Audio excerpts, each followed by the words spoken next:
Hi, welcome to Congressional Update with Michael Capuano. I'm Sarah Fishman. Hi, Mike, how are you doing? Wonderful, Sarah. How are you? Nonplussed, if you will, by the presidential election. This is our first show since the election. How did you react to the result? Pretty much the way most of my constituents reacted. Unhappy, a little surprised. I can't say shocked, but a little surprised. I knew it would be a close election. I thought Hillary Clinton would win.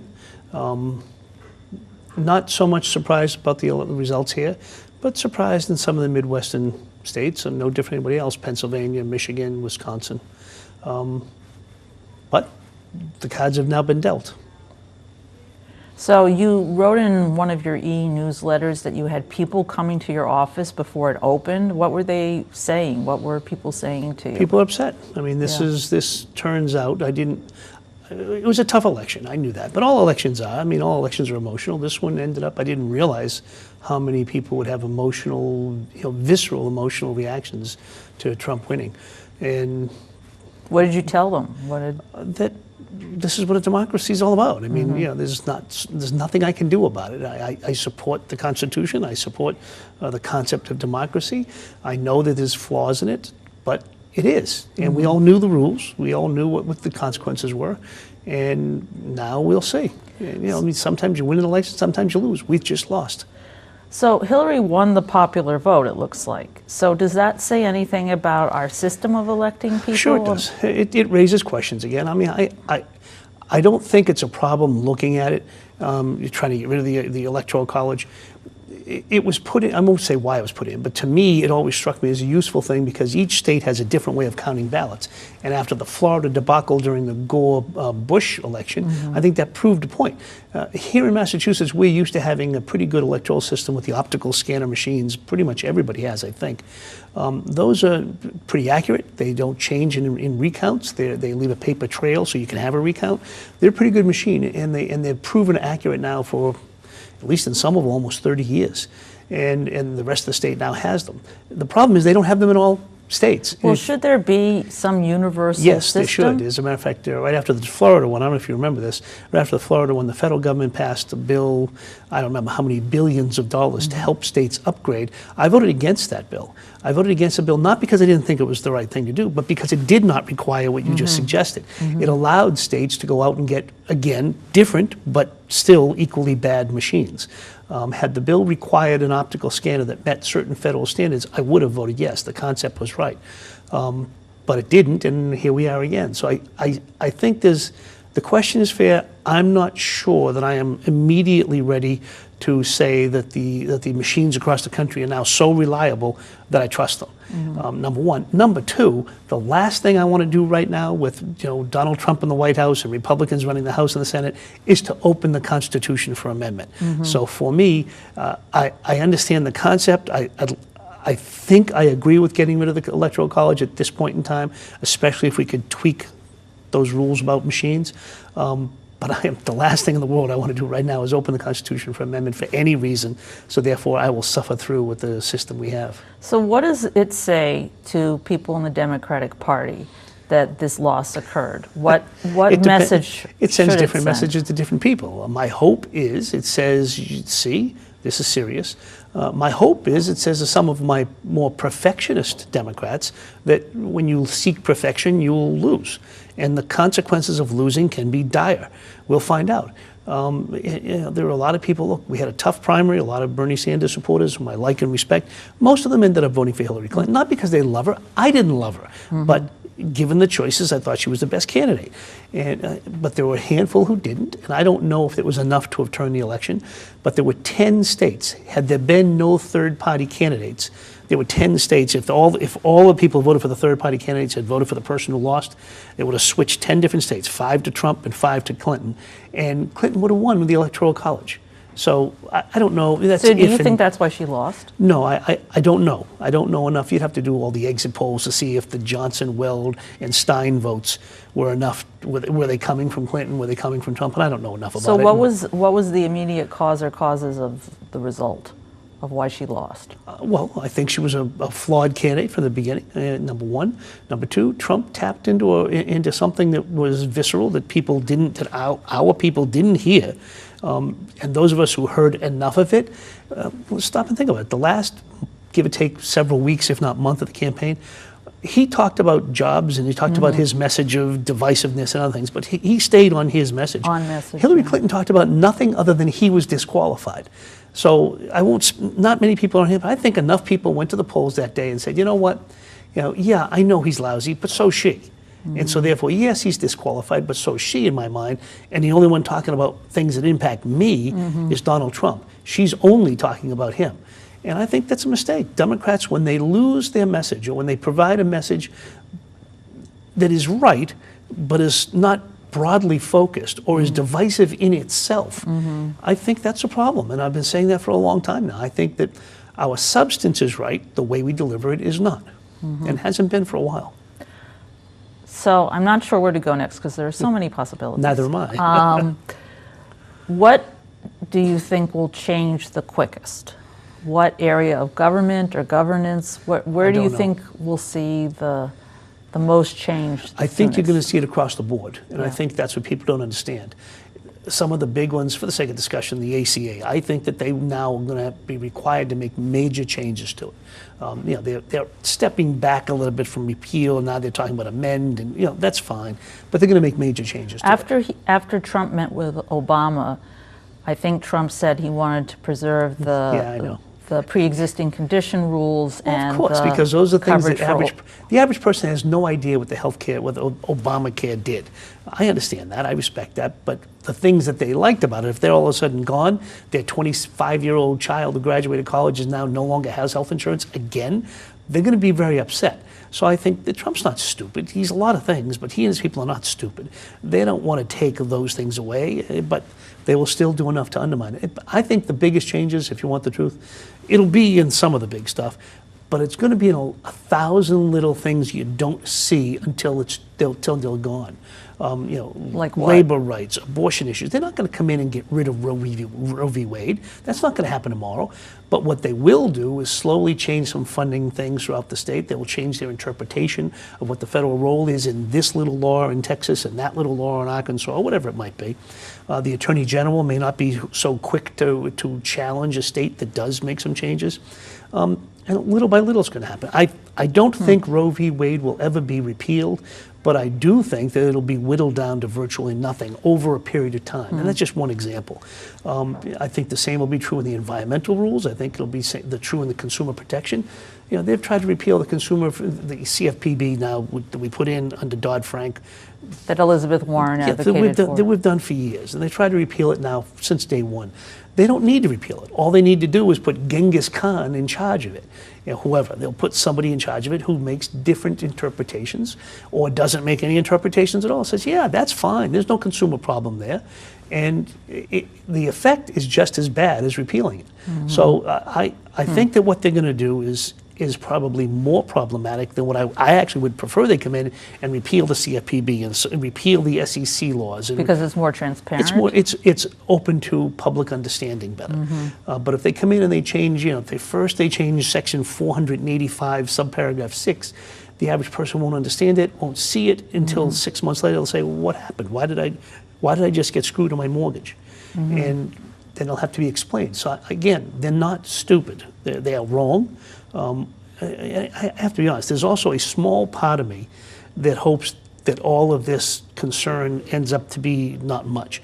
There are some things that Trump has said over the time he's been running, that I agree with. Like what? The infrastructure, the investment in infrastructure is a classic example. Conceptually, totally agree. Where he gets the money is a different story. I mean, if he gets the money from people that I think can afford it and should be doing it, that's fine. But if he gets the money by, let's say, repealing the fuel assistance program, that's not fine. All I'm saying is people are right to be concerned. If they're going to express concern, I think they have an obligation to now pay attention to details. I don't think it's going to be a wholesale come in and kill the EPA tomorrow, but it will be, not doing certain things. It'll be slowly dialing back, certain things that have already been determined, this regulation, that regulation, this interpretation of a regulation, this enforcement action.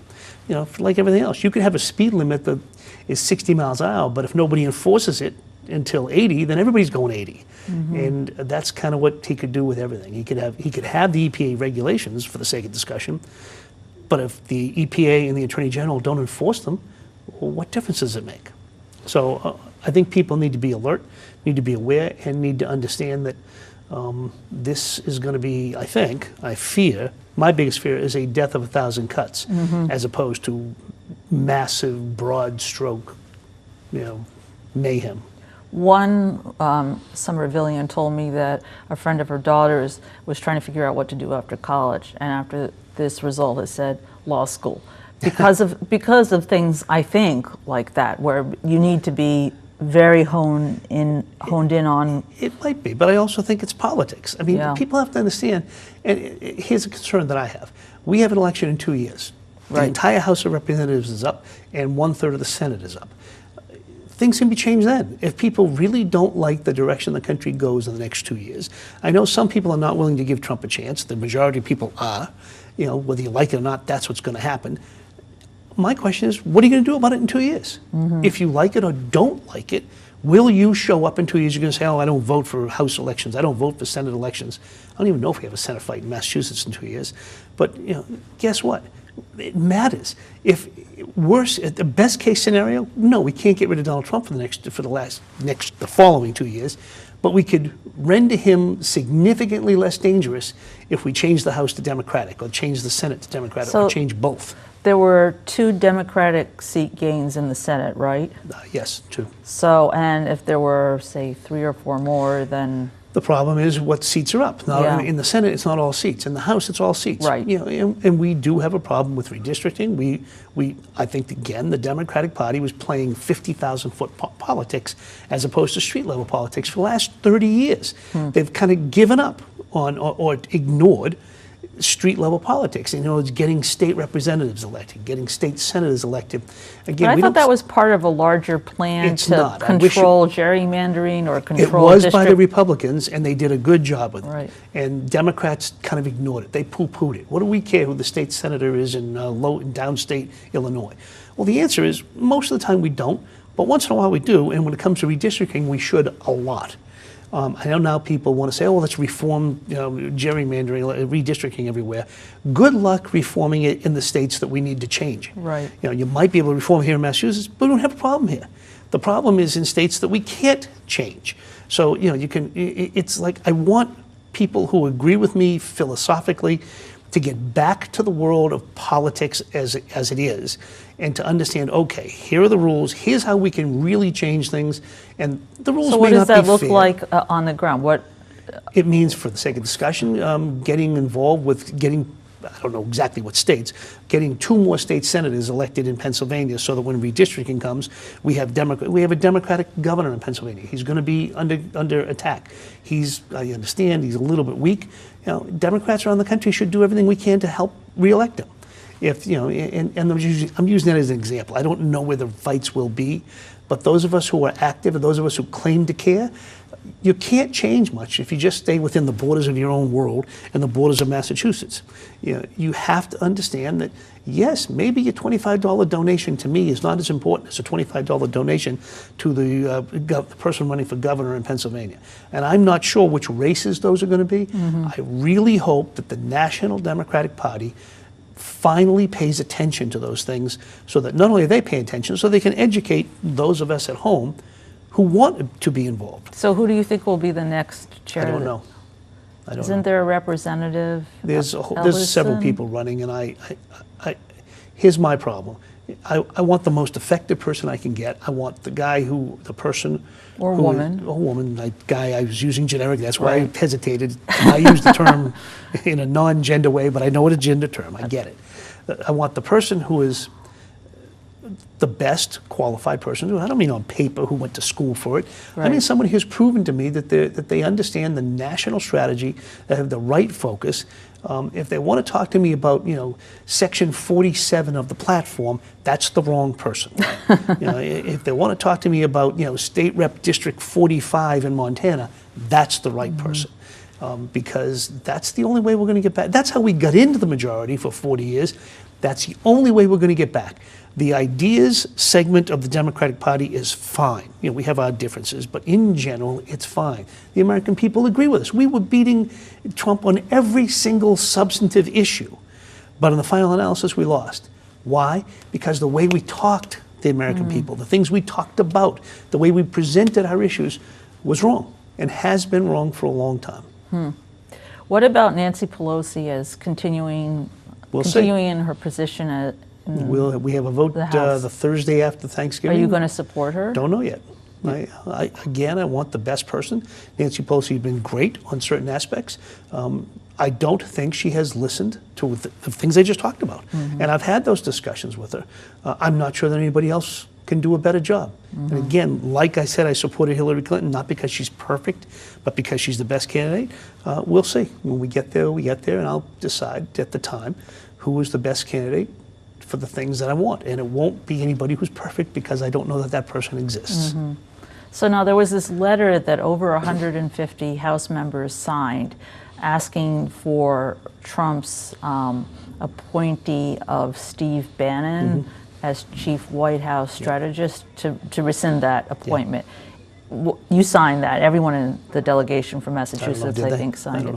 So why did you sign it, and does that have any impact? No, probably not. But at the same time, I think it's important. I thought it was important to go on record. Maybe it'll have impact. I think it's important to go on record that Mr. Bannon, the biography that he brings to the table, is really troubling. And it's not because we disagree on substantive issues. That's one thing. I would not have signed that letter if it was because he's too conservative for me. That's a different story. But he has stated himself from his own mouth some very troubling comments. Now, we've all made mistakes, don't get me wrong. I've said things that I've regretted or said in a way that I didn't like, but then I realized, you know what, that wasn't right, and I try to straighten it out and try to clarify it. I'm not holding it to that standard, but he said things and then stood by them. Yeah, you're right, and he's, and they're very divisive, racist, ethnic, anti-religious items, certain religions. He said things about Jews and blacks and Hispanics, and I think they're troubling enough to have signed that letter. I think it's the wrong message to send. I'm not silly enough to think that Trump is actually going to remove him or replace him, but you never know, number one. And number two is with this particular individual, I thought it was important to go on record that we're concerned about him.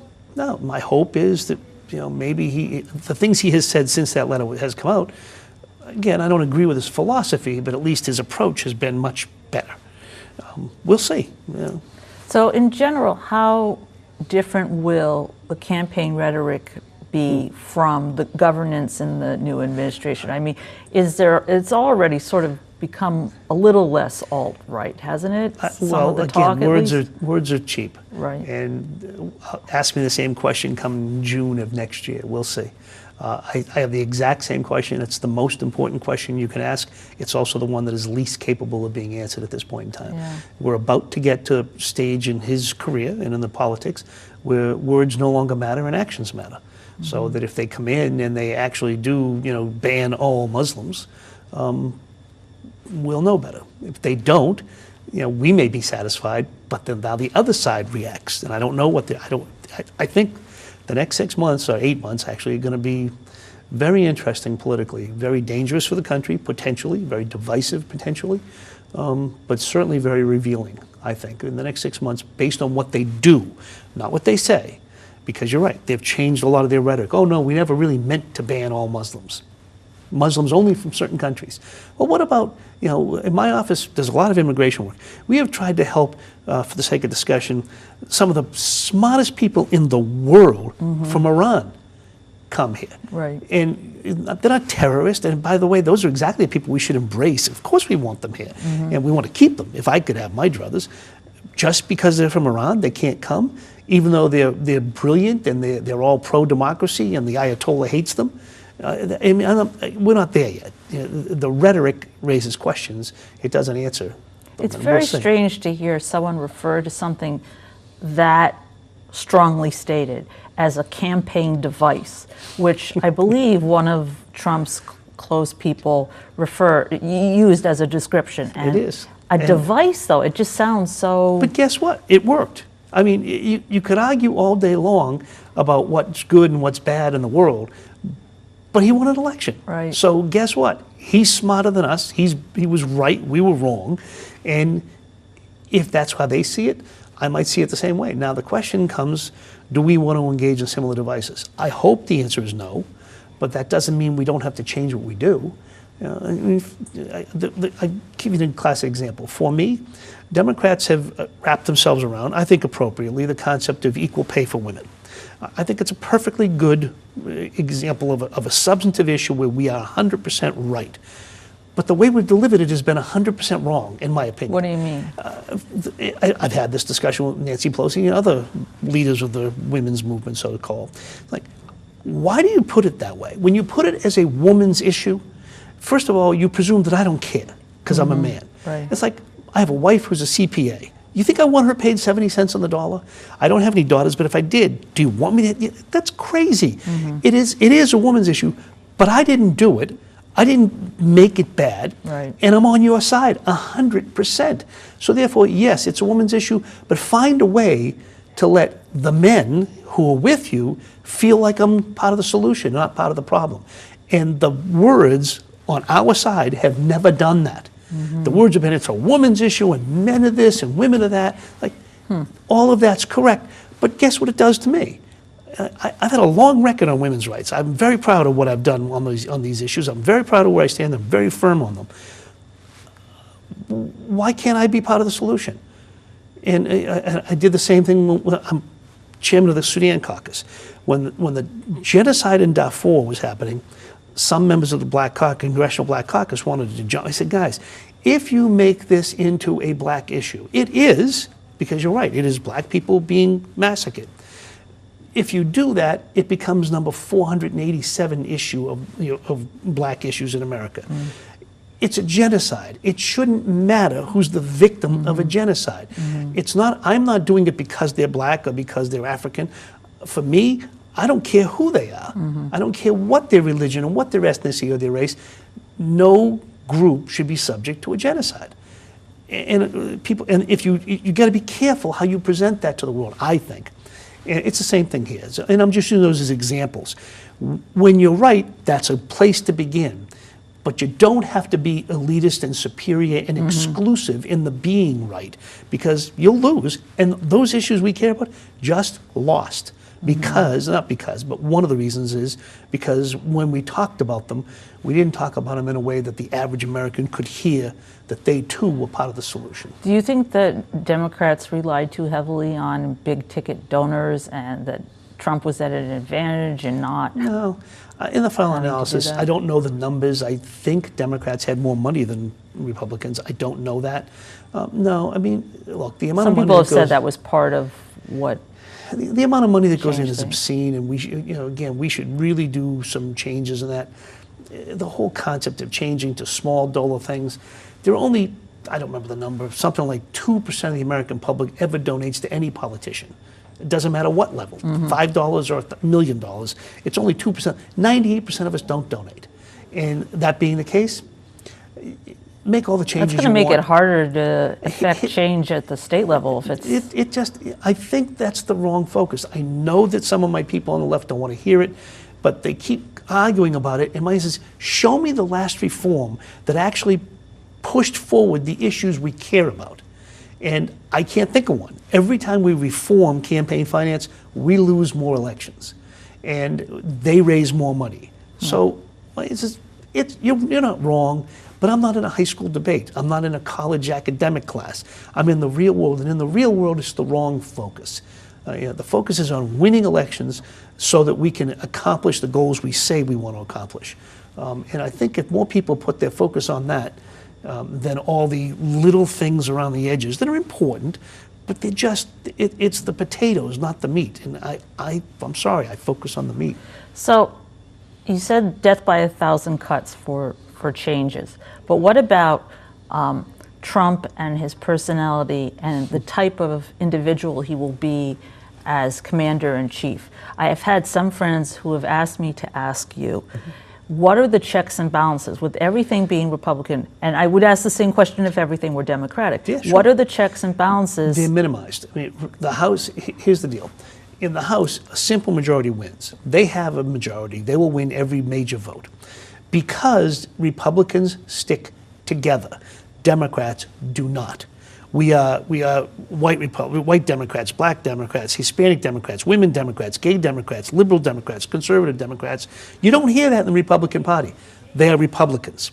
And so our own self-imposed balkanization along self-identity is fine, except when it gets in the way of then coming together. Number one. Number two is in the House, you lose it with a simple majority. The most the House can do is set the table so that the country and the Senate can find a backbone and stand up. And I say that because in the Senate, we don't have the majority, but we have 48, I think it is, 48 Democrats and, 46 Democrats and 2 independents that vote Democratic. Of those 48, on most issues, not every issue, if 40 of them stick together and say no, they can stop it. If, however, they can pick off the conservative Democrats, the blue dog Democrats, this Democrat, that hyphenated Democrat, and pick off 8 or 9 of them every time, we have nothing. Nothing. Even if all 48 stick together, we're still going to lose some things. But it makes it a lot easier. And we can keep, number one, we can stop it in the Senate. Number two, we can also put pressure on the presidency. So what I'm talking about, though, is an authoritarian there stance. isn't any. It's a democracy. In a democracy, elections matter. Majorities tend to get their way. But I guess, like freedom of the press issues, Trump didn't want to have a pool of reporters following him. I'm sorry. The press has lost its credibility with the American public, and now after this election with me.